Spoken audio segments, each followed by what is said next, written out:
Hello বন্ধুরা, আশা করি সবাই ভালো আছেন।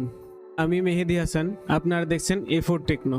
আজকের ভিডিওতে আমরা বর্তমানে বহুল পরীক্ষিত দুইটি প্রসেসর AMD Ryzen 7 5800X এবং Intel Core i5 13400 এর মধ্যে তুলনা করব। আমরা বুঝতে চেষ্টা করব যে কোন প্রসেসরটি বর্তমানে ব্যবহারের জন্য ভালো এবং কোন প্রসেসরের কার্যক্ষমতা অনুযায়ী ভালো প্রাইস অফার করে। চলুন শুরু করা যাক। আপনাদের বোঝার সুবিধার্থে আমরা একটা চার্ট তৈরি করেছি। বলে রাখা ভালো, এই সকল ইনফরমেশন ইন্টেল এবং AMDর অফিসিয়াল ওয়েবসাইট থেকে নেওয়া হয়েছে। AMD Ryzen 7 5800X হলো 8 কোর এবং 16 থ্রেড সহ একটি প্রসেসর, আর অপরদিকে Core i5 13400 হলো 10 কোর এবং 16 থ্রেড সহ একটি প্রসেসর।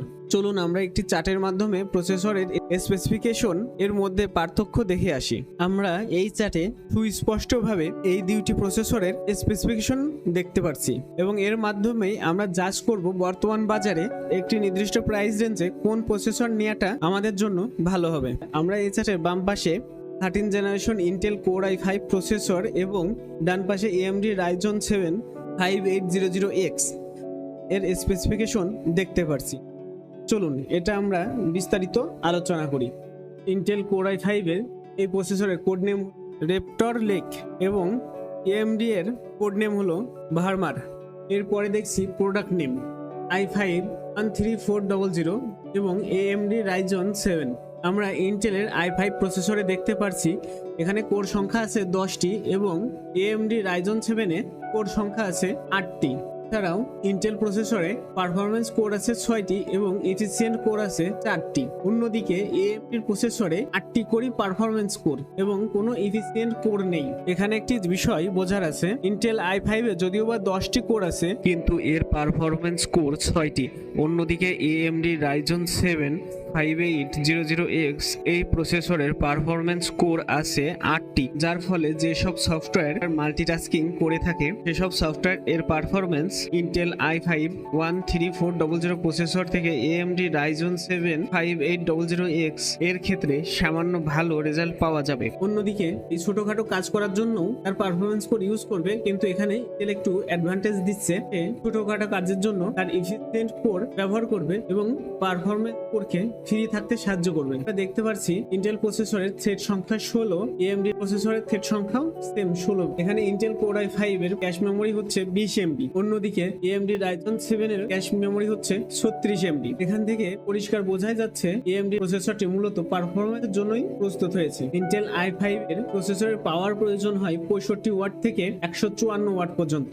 Ryzen 7 এর ডিফল্ট পাওয়ার হলো 105 ওয়াট। ইন্টেল i5 প্রসেসরের ম্যাক্স টার্বো ফ্রিকোয়েন্সি হলো 4.60 GHz আর AMD Ryzen 7 এর ম্যাক্স টার্বো ফ্রিকোয়েন্সি হলো 4.70 GHz। তাই ইন্টেল i5 এর বেস ফ্রিকোয়েন্সি হলো 2.50 GHz এবং AMD Ryzen 7 এর বেস ফ্রিকোয়েন্সি হলো 3.80 GHz। এখানে বোঝা যাচ্ছে AMD Ryzen 7 এই প্রসেসর ছোটখাটো কোনো কাজ করতে গেলে অনেক শক্তি অপচয় করে থাকে। এখানে ইন্টেলের যে 6টি পারফরম্যান্স কোর আছে এর টার্বো ফ্রিকোয়েন্সি হলো 4.60 GHz। এফিসিয়েন্ট কোরের বেস ফ্রিকোয়েন্সি হলো 1.80 GHz এবং এফিসিয়েন্ট কোরের ম্যাক্সিমাম টার্বো ফ্রিকোয়েন্সি হলো 3.30 GHz। এখানে দেখা যাচ্ছে ইন্টেল তার প্রয়োজন অনুযায়ী তার শক্তি কাজে লাগাবে, আর অন্যদিকে AMD যেহেতু কোনো এফিসিয়েন্ট কোর নেই সেহেতু তার 8টা কোরই পারফরমেন্স কোর, যার ফলে AMD এর পারফরমেন্স কোরের turbo frequency 4.7 GHz maximum. Intel i5 প্রসেসরের ম্যাক্সিমাম মেমোরি সাইজ 128 GB, আর অন্যদিকে আমাদের AMD এর ওয়েবসাইট থেকে AMD এর ম্যাক্সিমাম মেমোরি সাইজটা জানা যায়নি। Intel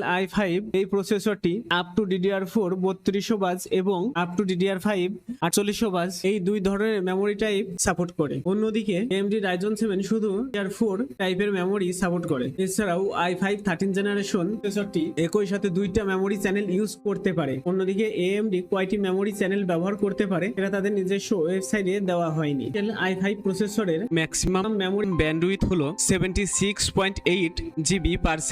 13 generation Intel Core i5 processor এর সাথে ইনবিল্ড গ্রাফিক্স কার্ড কার্ড হিসেবে পেয়ে যাবেন ইন্টেল ইউএইচডি গ্রাফিক্স 730 মডেলের একটি গ্রাফিক্স চিপ। এই গ্রাফিক্স চিপটির বেস ফ্রিকোয়েন্সি হলো 300 মেগাহার্টজ এবং গ্রাফিক্স ম্যাক্স ডাইনামিক ফ্রিকোয়েন্সি হলো 1.55 গিগাহার্টজ। অন্যদিকে AMD Ryzen 7 5800X এই প্রসেসরের ইনবিল্ট কোনো গ্রাফিক্স চিপ নেই। 13 জেনারেশন ইন্টেল কোর i5 এই প্রসেসরটি FCLGA 1700 এই সকেট সাপোর্ট করে থাকে। অন্যদিকে AMD Ryzen 7 5800X এই প্রসেসরটি AM4 সকেট সাপোর্ট করে থাকে। এখানে আমরা দেখতে পাচ্ছি 13 generation Intel core i5 processor এর লঞ্চ ডেট 2023 সালের ফার্স্ট কোয়ার্টারে, আর AM7 5800X এর লঞ্চ ডেট হলো 5/11/2020। এখানে আমরা বুঝতে পারছি ইন্টেলের প্রসেসরটি অনেক আপডেট। তবুও আপনি যদি একটি হাই পারফরমেন্স বেস প্রসেসর খুঁজেন এবং আপনার একটি ডেডিকেটেড গ্রাফিক্স কার্ড নেওয়ার মতো সামর্থ্য থাকে, তাহলে আপনি 26 থেকে 27 হাজার টাকার ভিতরে